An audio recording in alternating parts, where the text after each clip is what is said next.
Welcome to our tutorial on how to change text size in Gmail on your PC.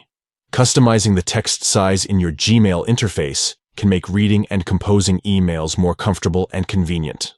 In this video, we will guide you through the steps to change the text size in Gmail. Let's dive in.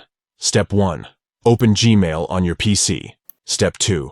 On the top right corner, click on Settings. This will open a drop-down menu with various options. Step 3.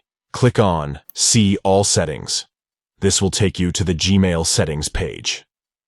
Step 4. Scroll down and locate the section labeled Default Text Style. Next to it, click on Size. That's it. You have successfully changed the text size in Gmail. Now you can adjust the text size to your preference, making it easier to read and compose emails.